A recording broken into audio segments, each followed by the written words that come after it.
All right, so on the other end of the spectrum, we have NBA 2K, who really seems to be making a push for growing beyond just the year-to-year way that we've seen out of sports games now, in holding a tournament, getting a few more viewers on board, and then next year holding another tournament and kind of building off that.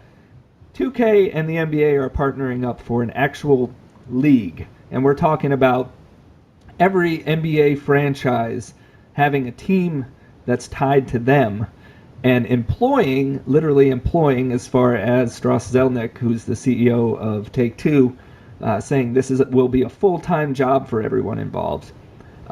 Teams of 5 players controlling essentially their My Player characters, like they do now in the Pro-Am mode, and playing a season, an actual season as far as regular season games against the other teams, playoffs, and then eventually a championship series. So there's a lot going on here, and they're looking at launching it in 2018. I wouldn't be surprised if that ends up getting pushed back, because this is a big initiative. There's a lot of moving parts, and I have a lot of feelings about this, Rich. From as far as 2K, they have some issues they have to solve in order for this really to work, but the potential of it seems to be huge from my perspective if they're able to pull that off. What do you think about what NBA 2K is doing here? Man, a lot of thoughts on this that we'll get into. I'll lead off by saying I really hope they have the right people in place to run this thing. Now, the NBA is arguably the world's best professional sports league in terms of how it manages the property, right? How it promotes its players, how it reaches around the world, how it handles digital media, how it handles merchandising, all of those things. Obviously, it is helmed by incredibly smart, talented people. The same thing with the guys on NBA 2K. It is the world's, well, it's not the world's best-selling sports game, but what did they just announce a day or two ago? They did 7 or 8 million copies, the most ever, and the most ever copies for an NBA 2K game, which is saying something. So clearly, the guys who are making and running the NBA 2K franchise are very smart. They're very good at what they do.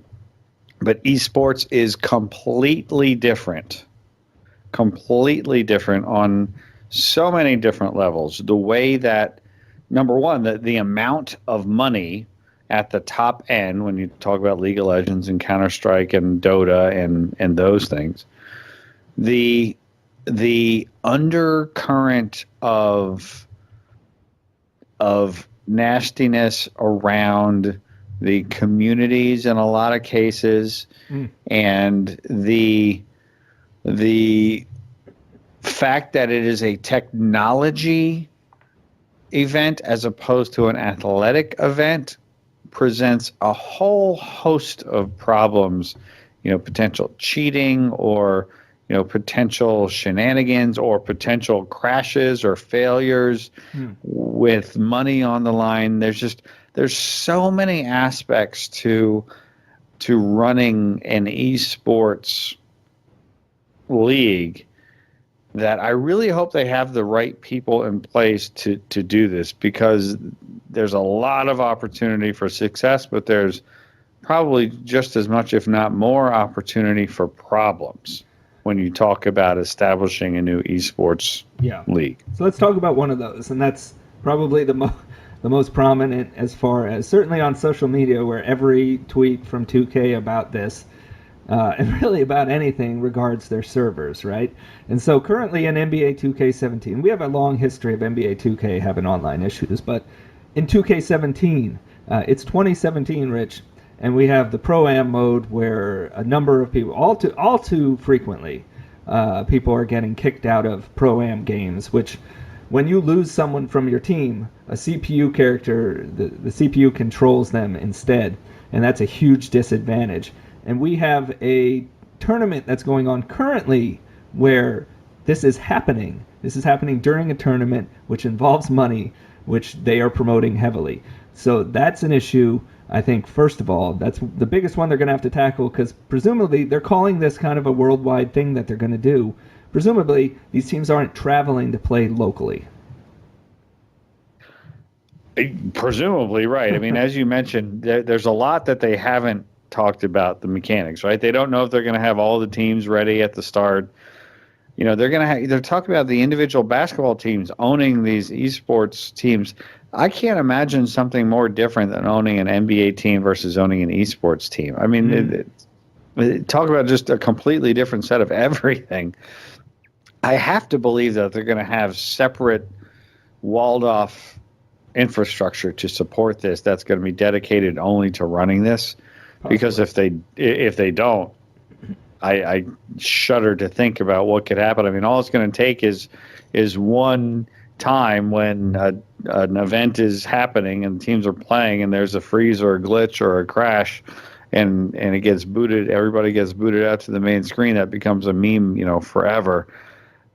Oof, man, again, there's a lot of smart people that are, I'm sure, going to put a lot of things in place to make this work. But this is not the same kind of thing like a League of Legends or a Dota. This is a new, there's a new league with a new way of playing the game and new affiliations. And what's the crossover of the fans who like the NBA, who will like NBA 2K eSports? What affiliations will the players, the esports players, have with the team? Oh man, my goodness, I just can't even. There's so many, so many questions, so many things to think about with this thing. And one of the other biggest things in my mind is the reliance within 2K games of virtual currency, and how that has affected the balance of what we already have in these tournaments, which is you get an advantage if you've spent a lot of money to upgrade your character, and if you spent a ton of time with your character playing games. And so the competitive balance is not there currently. Competitive balance will have to be there for this. So it becomes something like, are they going to implement what you have in EA Sports Hockey League, which is you have pre-built character types, and then that way what your strategy comes in is putting those character types together and then taking advantage of their best traits, and covering up your weakest traits as a team. Or are they going to allow people to customize their characters even more? And if they do that, they have to find a way to prevent an unfair advantage for one team over another, and all of that. There's a lot of stuff they're going to have to keep an eye on here and put into place so that it is a fair system. But all that being said, what I like about this is twofold, and that's that you have an actual league, actual season. Because right now, I honestly couldn't care less about individuals who go on to play in tournaments. I have no rooting interest in these people, and I would imagine that's part of why viewership really isn't high for sports video games when they're streamed. This is more of a team concept. You're following them throughout a season, and it creates, along with that, storylines. So you get to know the teams, you get to know the people, you get storylines, you get teams who maybe are start slow and build up over a season, you get rivalries, you get things of that nature that'll make it more interesting to follow.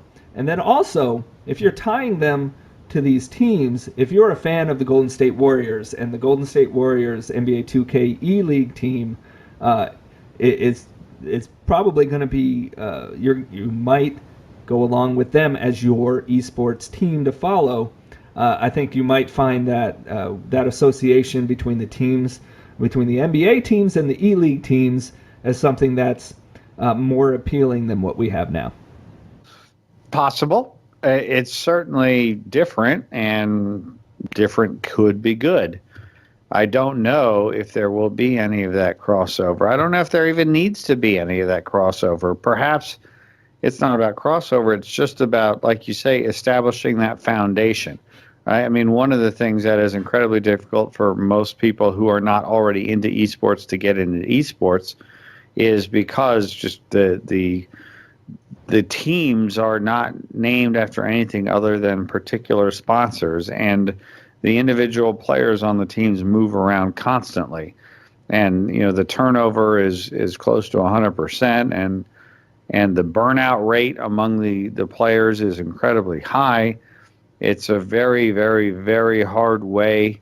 It's like, it's like the old AC/DC song. It's a long way to the top if you want to rock and roll. Like, there's a few dudes at the top of the esports world making some big money, and tens of thousands right below that level that aren't making anything, that are just, killing themselves to get there. So does a new way of, does a continuity of teams and a tradition of or the execution of a traditional sports calendar give it a better shot? I could see that. I could see, and one of the things we've talked about a bunch of times, Brian, is like, if you're an American sports fan, it's kind of weird to look at European soccer. You don't really understand. In America, you have a regular season and then a playoffs and then a championship, whether you're talking the NFL, the Major League Baseball, the NHL, the NBA. In European soccer, you've got the regular season, but then there's no playoffs. But then there are other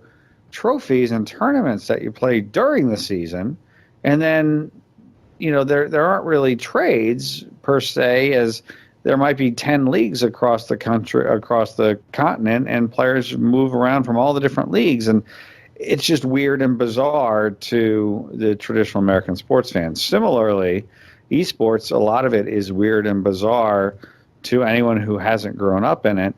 And maybe this fashion that they're putting in place here will make it easier to sort of, oh, this is interesting. Let me watch this a little bit. At least I understand a little bit about what I'm looking at, and that lack of intimidation could help it.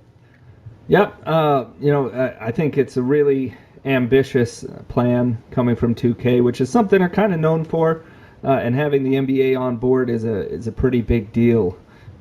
We'll just have to see whether they can deliver on it. It's going to be interesting to follow the developments of the NBA 2K eLeague. Yeah, I don't get the sense that this is fully baked. Right, we're too far out. Yeah. Yeah, but I do think that, on the concern side, I'm thinking you've got two organizations who don't have a lot of experience with this, who see the potential and maybe moving a little too quickly. Yeah. And might not have everything in place to make it happen. On the other hand, like I said, there's a lot of really smart people who work there. Perhaps they went out and recruited a few people who really know the ins and outs and do have the right infrastructure and the right people in place to actually make this a really special thing, right?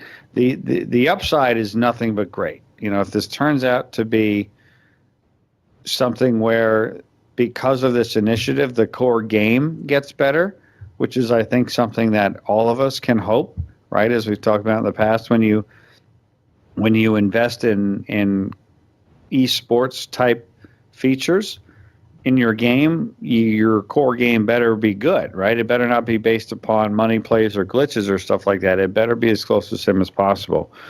So that could potentially be a nice benefit. And again, the upside, if this gets put in place the right way and the core game next year is the best version ever, and the people who have success in this league are the ones who just put in the time to get really good at the game and play it the right way, it could be fantastic.